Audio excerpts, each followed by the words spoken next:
Por que existe algo ao invés do nada?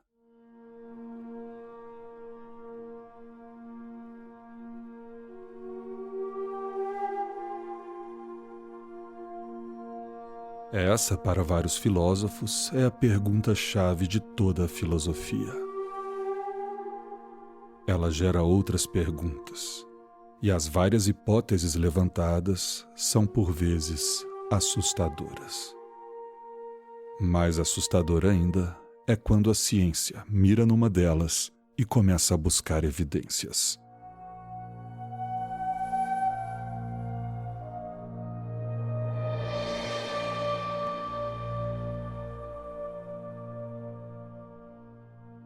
Eu sou Christian Gurtner e esse é o podcast Escriba Café. Máquina do Tempo Loventur. Iniciando o sistema. Sistema online. Informar data de destino. 500 a.C. Data de destino aceita. Atenção. 10, 9, 8, 7, 6, 5, 4, 3, 2, 1.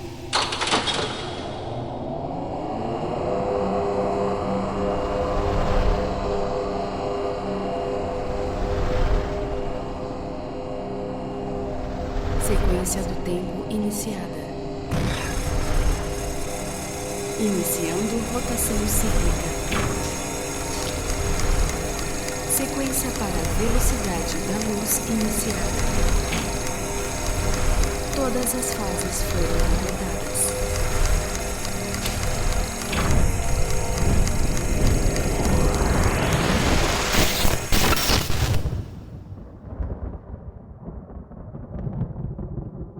Mileto, Grécia, aproximadamente 500 anos antes de Cristo.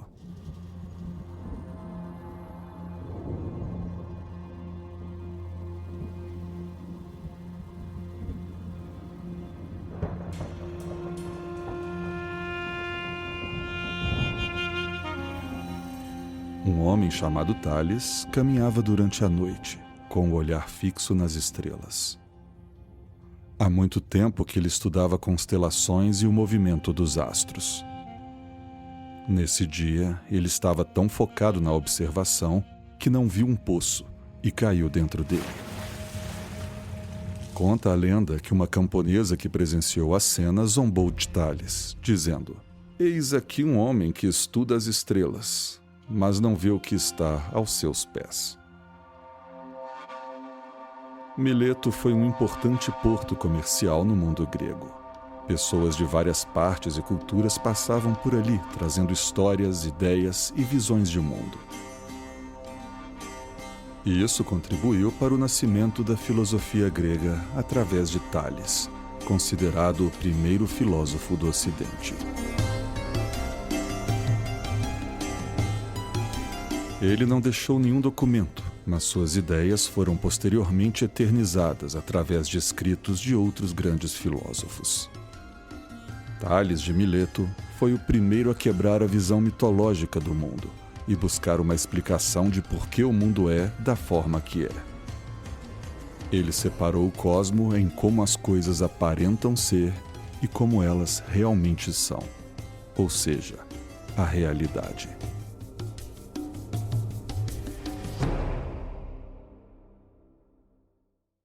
Em 428 a.C., nascia Platão, que se tornaria uma das bases da filosofia ocidental.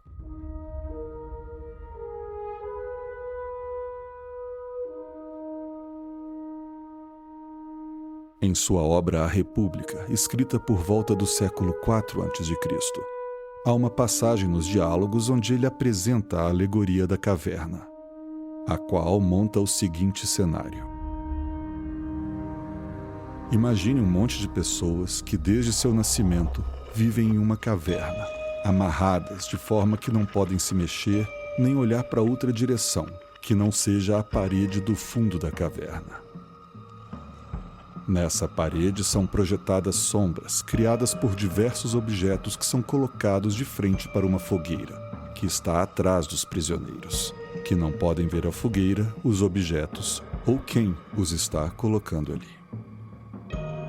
Para eles, tudo o que existe são as sombras. Eles não sabem da existência do mundo exterior, da luz do sol, das cidades, da natureza, do céu e da chuva. O cosmo deles é a parede da caverna. Essa alegoria trabalha com a questão da ignorância, da manipulação, da verdade e da realidade.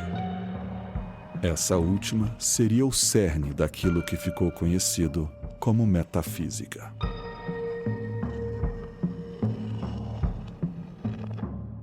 O conceito de metafísica foi consolidado por Aristóteles em seus escritos, que após serem publicados posteriormente, receberam o título de metafísica, palavra que do grego significa além do conhecimento da natureza, ou seja, uma realidade transcendente. Com o passar dos séculos, as questões metafísicas acabaram por se tornar também as questões primordiais da filosofia. Por que existe algo ao invés de nada? O mundo realmente existe? Qual o sentido da vida? Qual o nosso lugar no universo? Temos livre-arbítrio? Todas essas coisas, inclusive meu ato de questionar, importam? Talvez essa última pergunta tenha sido respondida mais de 1 milênio depois de Aristóteles.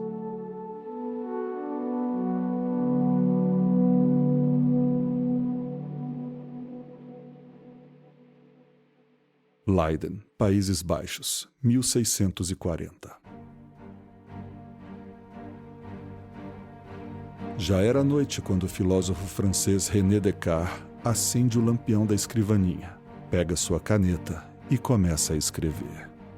Aqui estou, sozinho, e finalmente poderei me dedicar sinceramente e sem reservas à total demolição de minhas opiniões. Descartes começava ali a escrever sua obra Meditações sobre Filosofia Primeira, que se tornaria sua obra mais popular. A obra de Descartes é um importante passo no questionamento filosófico, onde ele nos leva a duvidar de tudo. O objetivo do filósofo era criar um pensamento com bases sólidas, e para isso ele deveria destruir suas opiniões para recomeçar a partir de fundamentos concretos. Surge o método cartesiano.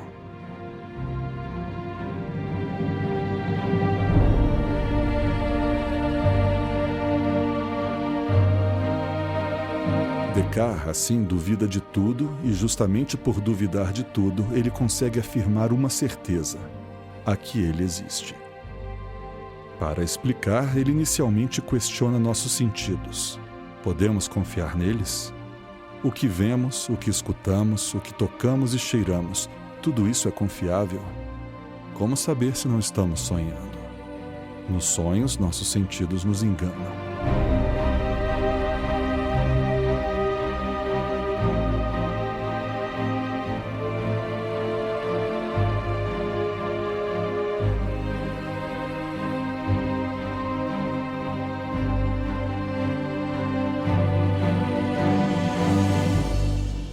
Assim, ele nos faz questionar a realidade quando elabora uma hipótese.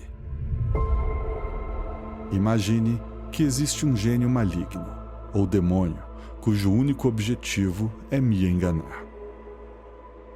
Ele irá forjar todos os sentidos, ou seja, tudo que eu vejo, sinto, toco, escuto ou cheiro é falso. Ele cria todas essas ilusões para que eu pense estar vivendo algo que, na verdade, não estou. Todas as pessoas que conheço, todos os lugares, toda a natureza e até mesmo meu próprio corpo podem ser uma ilusão. Assim, tenho que duvidar de tudo. No entanto, ao duvidar, eu consigo chegar a pelo menos uma certeza. Se duvido, eu penso. E se eu penso, logo existo.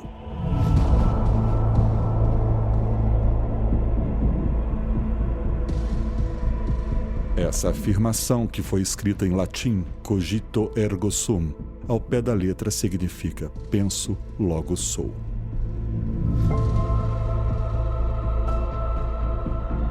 Essa é a certeza que traz o pensamento cartesiano. Eu, como algo que pensa, existo. Mas o que eu sou? Tenho corpo? Onde estou?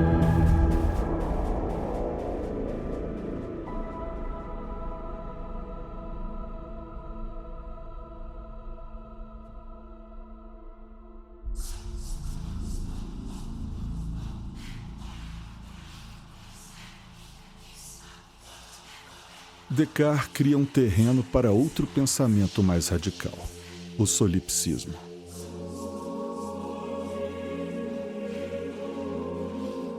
Em suas linhas mais extremas, o solipsismo pode ser interpretado como a ideia de que nada mais existe além do eu. É como se tudo o que existe é criação de sua própria mente. Como se você fosse um Deus solitário que vive dentro de sua própria consciência, se auto-iludindo.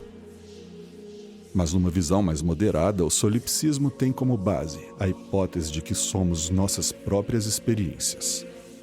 As pessoas podem até coexistir, mas em realidades diferentes das nossas. Meu conceito de dor, por exemplo, é privativo. É minha dor. Assim existimos, cada qual com suas próprias experiências, ou seja, suas próprias realidades.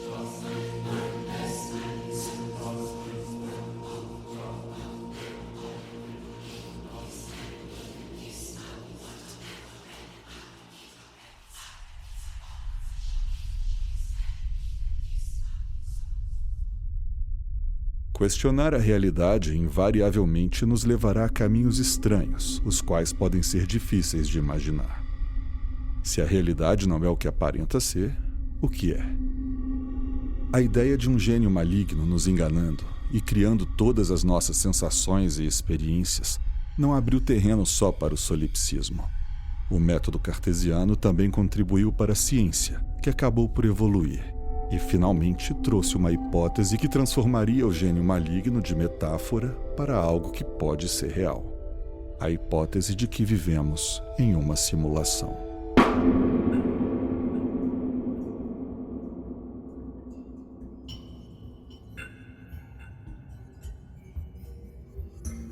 Durante toda a história da filosofia, a realidade e a verdade foram questionadas, debulhadas, desmontadas e teorizadas de forma que o mistério do universo continua sem resposta. Mas a hipótese da realidade simulada ganhou vários adeptos e gera debate no mundo científico. Podemos viver nessa simulação como mentes reais do povo que criou essa simulação, ou mais assustador ainda, nossa própria consciência é uma criação de computador. Ou seja, somos personagens conscientes de um programa.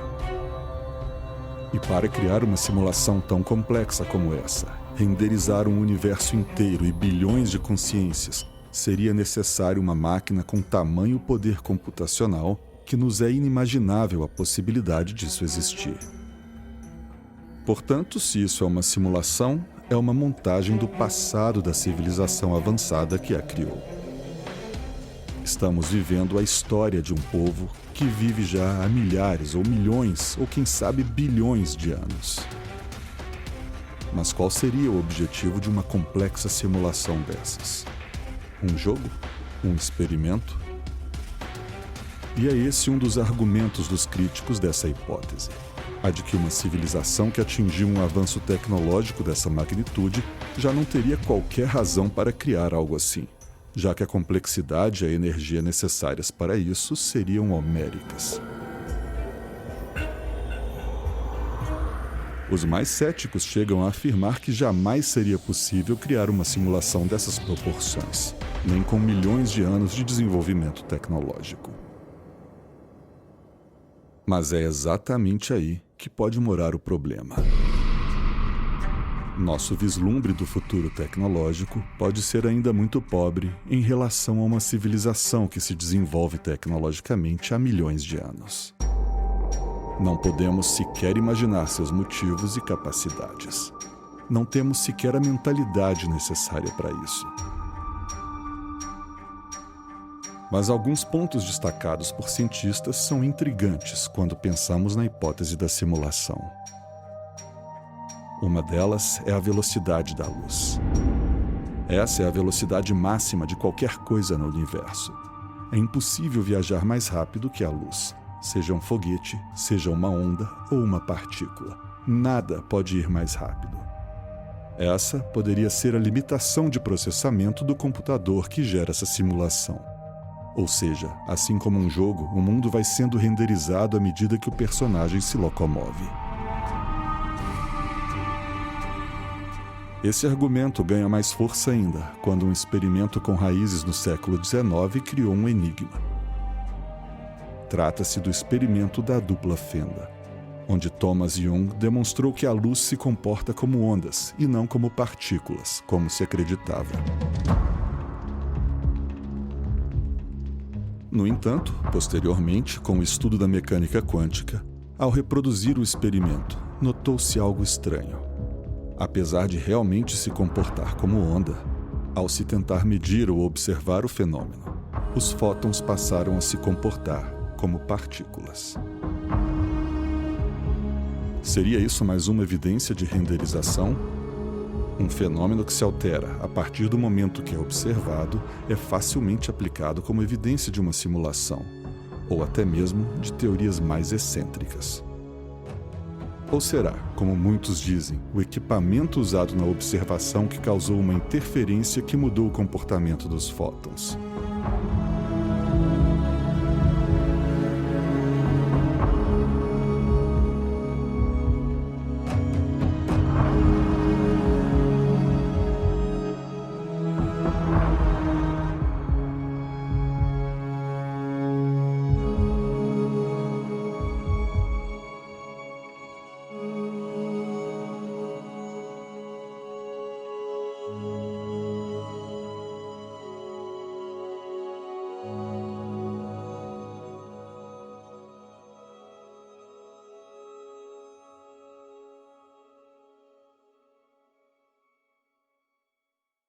Se uma árvore cai no meio da floresta e não há ninguém ali para ouvir, ela faz barulho?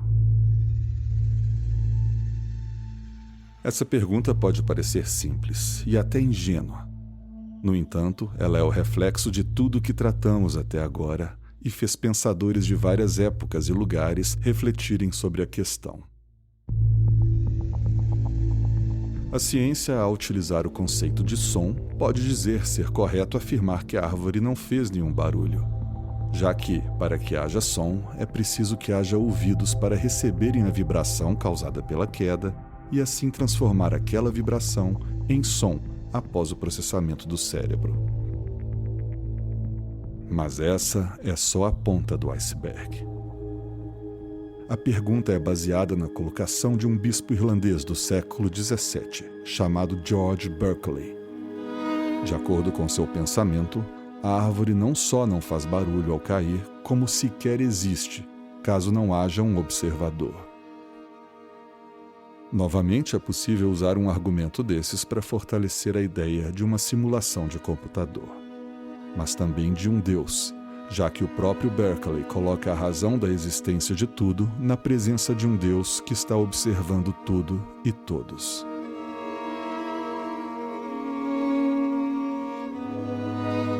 De alguma maneira, porém, tudo nos leva também para a nossa mente e de volta a Descartes, que nos dá a certeza de existirmos, ou melhor, eu existir.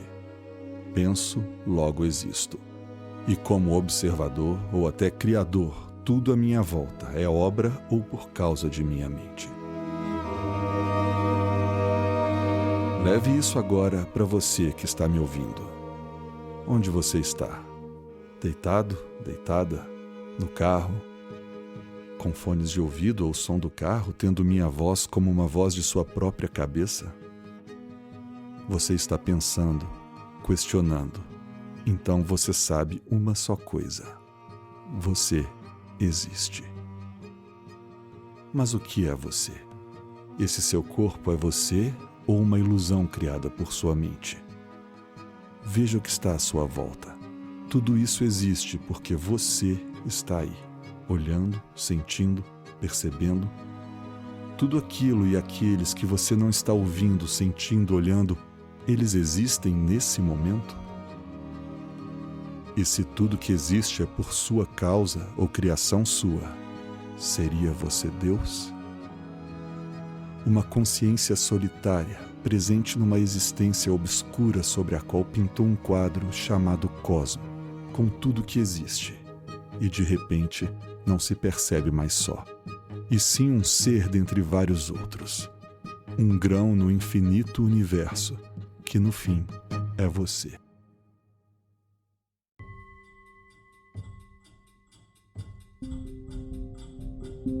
Portanto, desvendar a realidade é desvendar o que você é. A pergunta mais importante para você, então, é a que parece não termos como responder. O que é a realidade? O ganhador do Nobel, Richard Feynman, definiu nossa busca pela resposta sobre a realidade como um jogo de xadrez que observamos sem ter a menor ideia das regras. Aos poucos vamos descobrindo uma coisa ou outra sobre o jogo. O problema é que tanto filosoficamente quanto cientificamente, quanto mais descobrimos, mais longe parece ir a resposta, e mais irreal parece a realidade. Estamos em um ponto onde é plausível afirmar que a realidade depende completamente de experiências subjetivas. Mas também é igualmente plausível afirmar que a realidade independe completamente de experiências subjetivas. Uma questão a se levar em conta é a de que, assim como um chimpanzé, apesar de possuir certa inteligência, é incapaz de entender sequer a importância da mecânica quântica, o ser humano também pode ter uma limitação cognitiva que o impede de perceber a realidade. A evolução científica nos trouxe algumas pistas sobre o cosmos, mas ao mesmo tempo trouxe inúmeras outras perguntas. Nunca antes estivemos tão perto de uma resposta e nunca antes estivemos tão longe.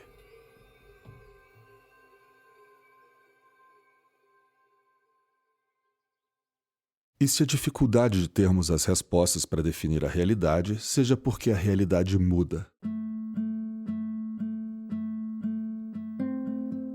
Heráclito, um filósofo pré-socrático que viveu em aproximadamente 500 anos antes de Cristo, acreditava que a única constante é a mudança. A realidade está sempre em fluxo, e nossa compreensão deve se adaptar a essa constante mudança. Essa visão ele eterniza em sua famosa frase: "Não se pode entrar duas vezes no mesmo rio". No entanto, nessa mesma época, um outro pré-socrático afirmava o contrário. Parmênides propôs que a mudança é uma ilusão e que a realidade é unicamente uma e imutável. Séculos depois, o filósofo neoplatônico Plotino coloca a hipótese da existência de uma única fonte transcendental, o Uno, do qual toda a realidade emanava. Para ele, o mundo material é uma mera sombra da realidade superior, um eco da verdadeira essência, que é o Uno. São diversos os filósofos que há milênios questionam a realidade. A busca por respostas pode ser, porém, impossível. E é aí que entra cestos empíricos e os céticos.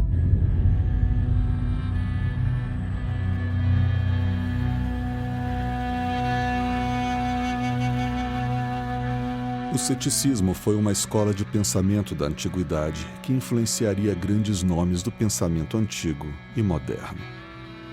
O nome ceticismo vem do grego, que significa investigação.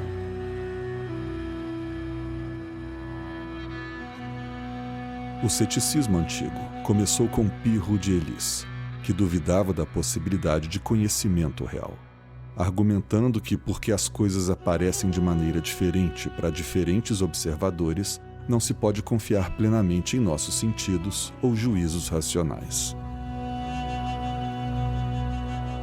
Mas mesmo os céticos se dividiram em um detalhe. Um lado afirmava que um conhecimento real sobre a realidade era impossível, o outro lado questionava se não seria isso um conhecimento real em si. Era o ceticismo acadêmico que surgia. Adotado pela Academia Platônica por volta de 200 anos antes de Cristo, esse ceticismo acadêmico não afirmava a impossibilidade do conhecimento, mas enfatizava a suspensão do julgamento diante de qualquer declaração que não pudesse ser verificada através da razão. Foi Sextus Empíricos, por volta de 200 anos depois de Cristo, que desenvolveu as ideias de Pirro e trouxe o ceticismo para um novo patamar prático.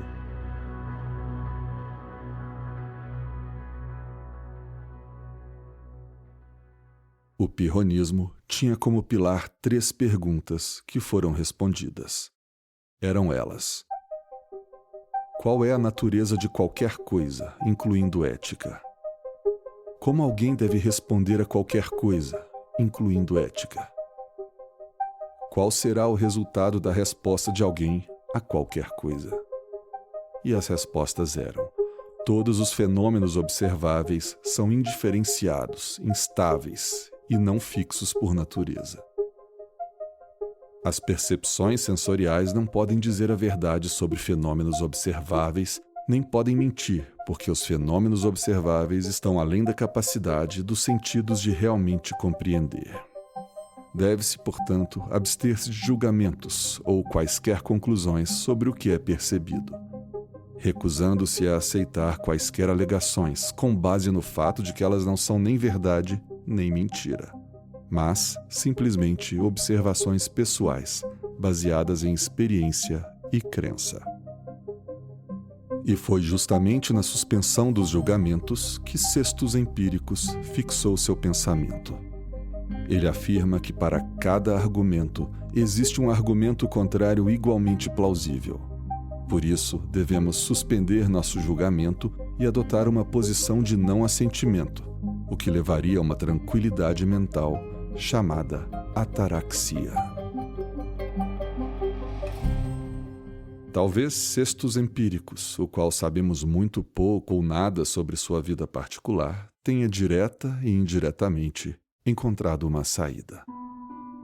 Não para responder às perguntas essenciais de quem ou o que somos e o que é a realidade, ou por que existe algo ao invés de nada. Mas, de certa forma, ele concluiu como lidar com essa incerteza. Se vivemos em uma simulação, e se pior ainda, somos uma simulação de consciência, a observação e argumentos sem julgamento seria a melhor forma de tentarmos compreender a realidade. Se o universo é criação de nossa consciência, se somos deuses de nossa realidade, argumentar e julgar seria nonsense. Se a realidade é subjetiva e fruto de nossas experiências, e se porventura todas as demais pessoas também são reais, o embate sobre a realidade se torna fútil, uma vez que o que você vê e sente, a outra pessoa não vê e não sente, e vice-versa. Impor sua realidade sobre a realidade alheia seria uma violência.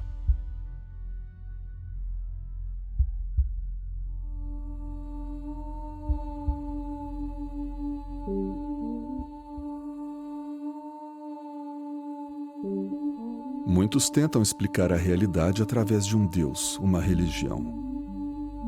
O conceito de Deus talvez esteja dentro do conceito de realidade. Ou somos, ou melhor, o eu pensante, sou o Deus de toda a realidade, ou somos cada um deuses da própria realidade, ou somos, todos, partes de um Deus, que é o universo. Descobrir a realidade é encontrar Deus. E seguimos sem respostas, mas cheios de certezas vazias e crenças infundadas, que levam povos até a guerra para impor o seu Deus e sua realidade sobre os demais.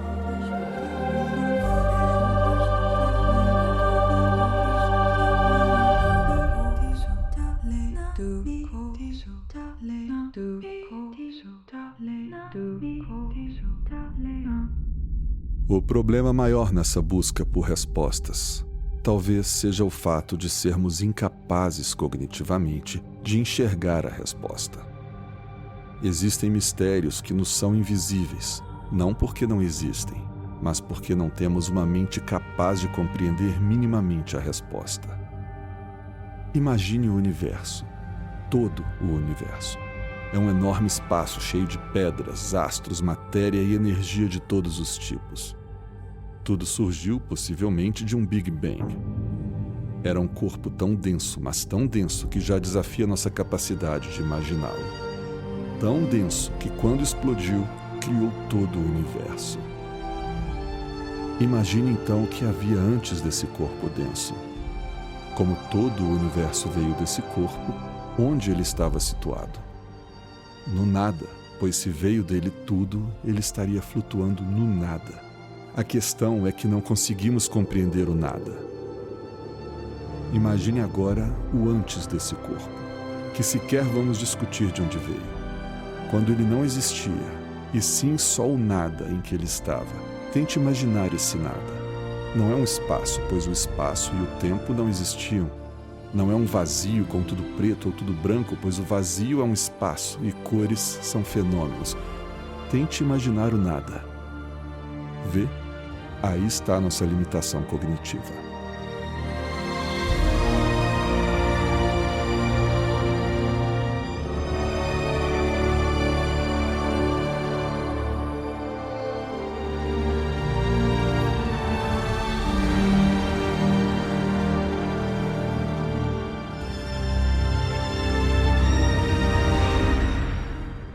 Assim, a pergunta essencial de por que existe algo ao invés de nada já começa com extrema complexidade. Não sabemos o que é o algo e somos incapazes de compreender o nada.